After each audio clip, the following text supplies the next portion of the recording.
नमस्कार साथियों एवं मेरे प्यारे विद्यार्थियों, आज एक बार फिर आपका इस चैनल में स्वागत है। आज हम जिस वीडियो को लेकर यहाँ उपस्थित हैं वह है साहित्य आलोचना का भाग 2। साहित्य आलोचना के विषय में हमने पहले भी एक वीडियो बनाया था इससे पूर्व में, जिसमें हमने आलोचना के विषय में बताया था कि साहित्य की आलोचना क्या होती है और किस किस प्रकार से किन किन आलोचकों द्वारा की गई थी। लेकिन इस वीडियो में हम बताने जा रहे हैं कि साहित्य आलोचना का उद्भव कैसे हुआ और विकास किस प्रकार से हुआ था। तो साहित्य आलोचना का उद्भव और विकास, इस पर यह वीडियो है। तो एक बार मैं आपको बता दूं फिर से कि अगर आपने इस चैनल को अभी तक सब्सक्राइब नहीं किया है तो जल्दी से कर लें, क्योंकि समय समय पर हम ऐसे ही नए नए वीडियोस आपके सामने और इम्पोर्टेंट वीडियोस आपके सामने लेकर उपस्थित होते रहेंगे। तो जल्द ही इस चैनल को सब्सक्राइब कर लें। तो आज का वीडियो है साहित्य आलोचना का उद्भव और विकास। तो चलिए इस पर आगे हम बात करते हैं। इस पर बात करने में सबसे पहले, जैसा कि आपको पता है, इससे पूर्व वीडियो में हमने बताया है कि आचार्य रामचंद्र शुक्ल सर्वश्रेष्ठ आलोचक माने जाते हैं। सर्वश्रेष्ठ आलोचक माने जाना मतलब इसीलिए जो रामचंद्र शुक्ल हैं, उन्होंने जो है हिंदी आलोचना को शास्त्रीय एवं वैज्ञानिक धरातल पर प्रतिष्ठित किया। इसीलिए हिंदी आलोचना के विकास के केंद्र में आचार्य रामचंद्र शुक्ल को मानते हुए, यानी ऐसा माना गया है कि जब सर्वश्रेष्ठ आलोचक हैं तो उन्हीं को केंद्र में सेंटर पॉइंट मानते हुए हमने इसके 3 युगों की बात की है। तो आलोचना के इतिहास को 3 युगों में विभाजित किया है। कौन कौन से हैं वो? शुक्ल पूर्व हिंदी आलोचना, शुक्ल पूर्व यानी आचार्य रामचंद्र शुक्ल से पूर्व की जो हिंदी आलोचना हुई है वह है, तो उसका समय है 1850 से 1920 ईस्वी तक। इसके पश्चात है शुक्ल युगीन, यानी आचार्य रामचंद्र शुक्ल के युग में हिंदी आलोचना जो हुई है उसके विषय में, तो वह है 1920 से 1940 ईस्वी तक। एवं इसके पश्चात है शुक्ल उत्तर, यानी आचार्य रामचंद्र शुक्ल के पश्चात जो हिंदी आलोचना हुई है वह, तो वह है 1940 से आज तक। तो सबसे पहले हम बात करेंगे शुक्ल पूर्व हिंदी आलोचना के प्रमुख आलोचकों की। तो कौन कौन से रहे हैं और किस प्रकार हिंदी आलोचना रही है, तो वह है, इसमें भी 2 युगों की हम बात करेंगे। पहला युग है भारतेंदु युग और दूसरा युग है द्विवेदी युग। तो ये द्विवेदी जो युग है वह है, इस प्रकार से इसे हम लिखेंगे।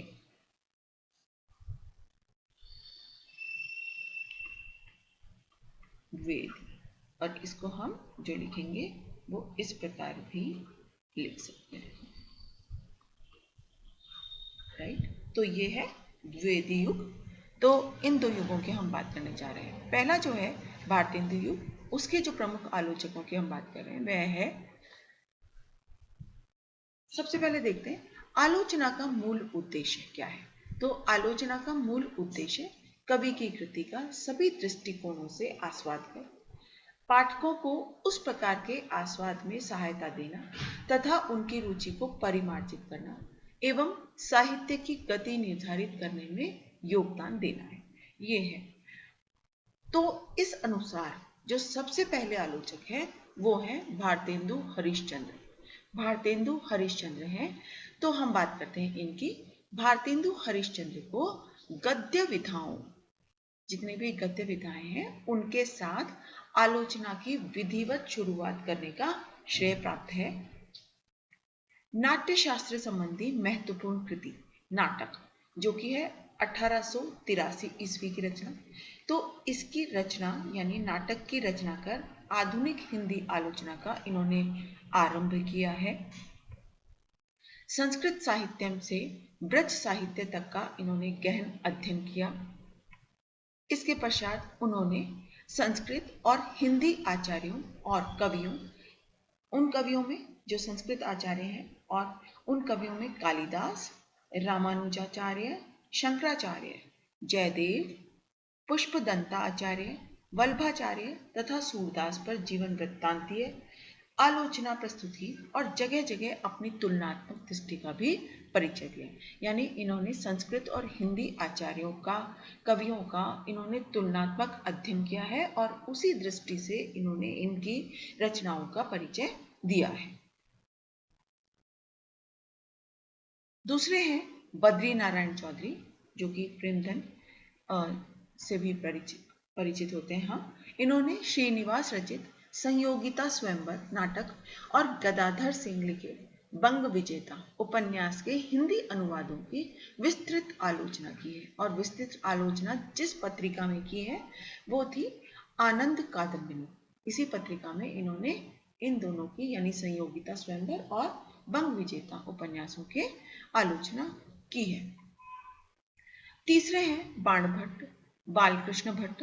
और बालकृष्ण भट्ट जो हैं वो है भट्ट जी ने संस्कृत के अनेक कवियों एवं आचार्यों, जिनमें है भवभूति, कालिदास, श्रीहर्ष, क्षेमेंद्र, वराहमिहिर, आनंदवर्धन, भट्टनारायण, राजशेखर और बाणभट्ट, विल्हण, वाल्मीकि और जयदेव, इन सभी संस्कृत आचार्यों या संस्कृत कवियों के जीवन वृत्तांत को प्रस्तुत करते हुए इन्होंने आलोचना लिखी है।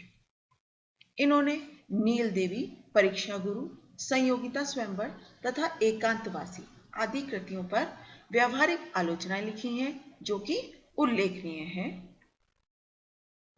अब हम बात करेंगे द्विवेदी युग की। और द्विवेदी युग के जो आचार्य हैं, आचार्य महावीर प्रसाद द्विवेदी को हिंदी का प्रथम लोकवादी आचार्य माना जाता है। उनके हिंदी साहित्य में आगमन से हिंदी आलोचना को एक नवीन प्रेरणा मिली है। सरस्वती पत्रिका के माध्यम से हिंदी आलोचना के एक नए युग का मार्ग प्रशस्त इन्होंने किया है। इसमें हम देखेंगे द्विवेदी युग में हिंदी आलोचना का कौन सा रूप रहा है, कैसा रूप रहा है। तो उसमें पहला है शास्त्रीय आलोचना, तुलनात्मक आलोचना, परिचयात्मक आलोचना, व्याख्यात्मक आलोचना, ये सभी इसके रूप रहे हैं। अब हम देखेंगे द्विवेदी युग के प्रमुख आलोचक। इनमें है पद्म सिंह शर्मा। पद्म सिंह शर्मा जो कि हैं आधुनिक हिंदी आलोचना में तुलनात्मक आलोचना के जनक कहे जाते हैं। ये इससे जो पूर्व का वीडियो था, जो आलोचना पर आधारित वीडियो है, उसमें भी हमने बताया है कि किस प्रकार से पद्म सिंह शर्मा जो हैं वो तुलनात्मक आलोचना के जनक कहे जाते हैं।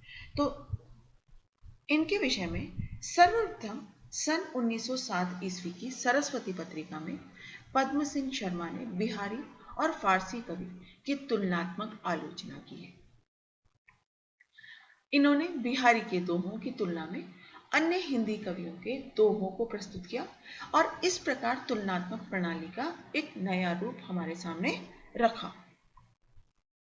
इनके पश्चात है मिश्र बंधु और मिश्र बंधु विनोद तथा हिंदी नवरत्न पुस्तकें हैं इनकी रचनाएं हैं। इनकी रचनाओं में पहली बार ऐतिहासिक और सैद्धांतिक आलोचना का रूप देखने को मिलता है। देखिए यहाँ पर ऐतिहासिक और सैद्धांतिक आलोचना का रूप। इन्होंने देव को श्रेष्ठ बताते हुए तुलसी और सूर को समकक्ष स्थान दिया। यानी इनकी दृष्टि में तुलसी और सूर दोनों ही एक दृष्टि से समान है। तो जैसा कि हम जानते हैं कि साहित्य में सूर सूर तुलसी ससी उड़ुगन केसव दास, यानी सूरदास जी को सूर्य के समान और तुलसीदास जी को चंद्रमा के समान माना गया। लेकिन इन्होंने मिश्र बंधु ने सूर और तुलसी को एक स्थान पर रखा है, समकक्ष स्थान दिया है। तो दोस्तों आज के वीडियो में बस इतना ही। अगले वीडियो में हम शुक्लोत्तर यानी आचार्य शुक्ल जी के पश्चात हिंदी साहित्य की आलोचना का विकास कैसे हुआ है उस पर हम बात करेंगे। तो आज के लिए बस इतना ही। धन्यवाद।